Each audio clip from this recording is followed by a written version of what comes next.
My name is Clara. It's been 5 years since the accident. 5 years since our daughter Lily was taken from us. My husband Michael and I tried to move on, but the silence of our old home was unbearable. So, we bought a new house, an old, isolated Victorian on the outskirts of town. It was dusty, with creaky floors and a musty smell, but it felt like a fresh start. On the very first night, as I unpacked boxes in the living room, I heard it. A faint, almost imperceptible sound coming from somewhere upstairs. A soft, melancholic humming. I dismissed it as the old house settling. But the humming returned every night, just after midnight. It wasn't a random tune. It was a fragment of a lullaby that Sarah used to sing to Lily. "Sleep, my sweet one. Close your eyes." I'd hummed it myself countless times. It would last for a few minutes, then fade into the silence. Michael never heard it. He thought I was just grieving, hearing things in my sleep. But I knew it was real, a haunting echo of our loss. The humming intensified. It seemed to be coming from the attic. One morning, I found a small wooden music box on Lily's old dresser. It was a toy we had given her, but it had broken years ago and never played music again. Now, it was open, and the tiny metal cylinder inside was spinning slowly, silently. I picked it up. As I held it, a faint metallic melody started. The exact lullaby I had been hearing. The music box, broken for years, was now playing Lily's song. I was terrified, yet drawn. That night, I decided to go into the attic. Michael was asleep. The attic door was a small, dusty hatch in the ceiling of the upstairs hallway. I pulled down the cord, and the old wooden ladder creaked open. A wave of cold, stale air, heavy with the scent of old wood and something subtly sweet, washed over me. The humming was distinct now, louder, almost urging me up. I climbed into the attic. It was a vast, dark space, filled with forgotten furniture and cobwebs. In the very center, bathed in a single shaft of moonlight, coming from a small vent, was an empty wooden cradle. It was old, intricately carved, and looked like it belonged to another era. Next to it, on the dusty floor, was a small, worn baby blanket, Lily's favorite, the one she always slept with. The humming stopped. I picked up the blanket. It felt warm, impossibly so. And then I heard a child's voice, soft and clear, from directly behind me. "Mama, did you forget me?" I spun around. Nothing.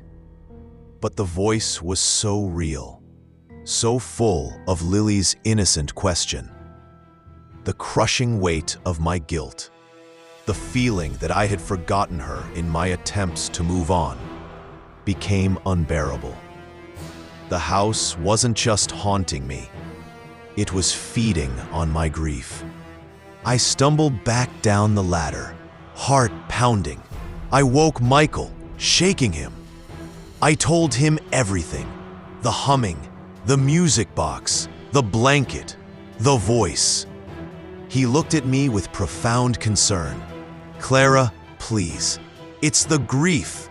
This house is old. There's nothing here." He hugged me tightly, but his eyes conveyed pity, not belief.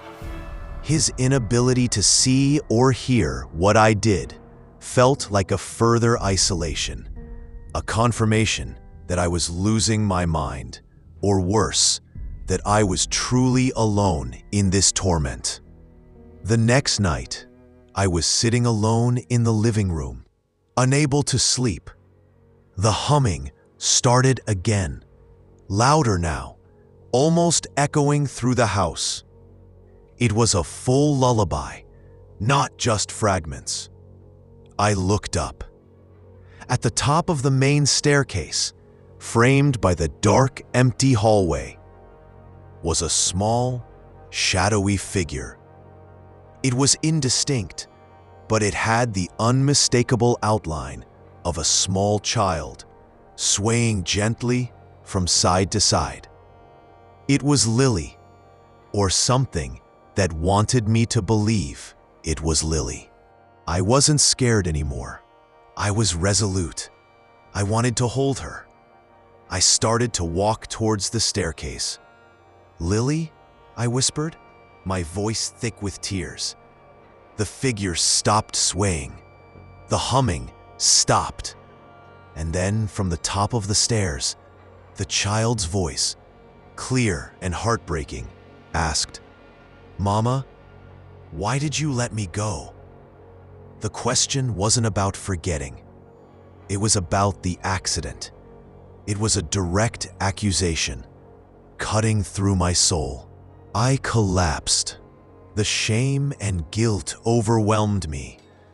Michael found me there an hour later. He finally realized something was truly wrong. We called a local paranormal investigator, an older woman named Dr. Evelyn Reed. She came the next day, her equipment humming. She focused on the attic. She found a hidden compartment in the wall of the old cradle, a small, sealed wooden box.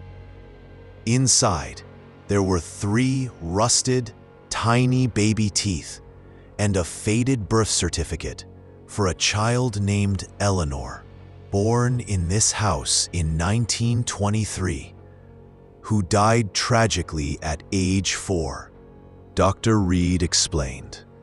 This house held the echo of Eleanor, a child who had died tragically, likely alone, decades ago. Her spirit was bound to the house, replaying her sorrow. The lullaby, the music box, the blanket. These were her memories, her cries for comfort. But something had changed. Lily's accidental death, my grief, my guilt, it had all created an open wound, a spiritual resonance that allowed Eleanor's grief to mimic Lily's.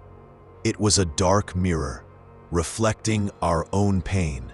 Dr. Reed wanted to cleanse the house, to sever the connection, but I couldn't. I couldn't bear to lose Lily's echo, even if it was tinged with Eleanor's sorrow. That night, I went to the attic alone. The air was cold, but the humming was strong. I sat beside the cradle, holding Lily's blanket. "Eleanor," I whispered, "I know you're here. I know you're sad, but I'm sad too, and I miss my Lily." I began to sing, not Lily's lullaby, but a different one, a simple, gentle tune that my own grandmother used to sing. I sang it for Eleanor, and I sang it for Lily, and I sang it for myself. As I sang, the humming from the attic shifted. It became softer, less melancholic, and for the first time, it sounded like it was harmonizing with my own voice. And the cold air in the attic warmed slightly. I felt a faint, gentle pressure on my hand, like a small, loving touch. From that day on, the haunting changed. The humming was still there, but it was no longer accusatory or melancholic. It was soft, peaceful, a gentle echo. Sometimes I'd find Lily's old music box playing silently in her room, or her blanket neatly folded on her bed. These weren't scares. They were gestures of presence, of comfort. Eleanor wasn't trying to scare us. She was simply lonely, and my grief had inadvertently awakened her. Michael still doesn't hear the lullabies, but he sees the peace it has brought me.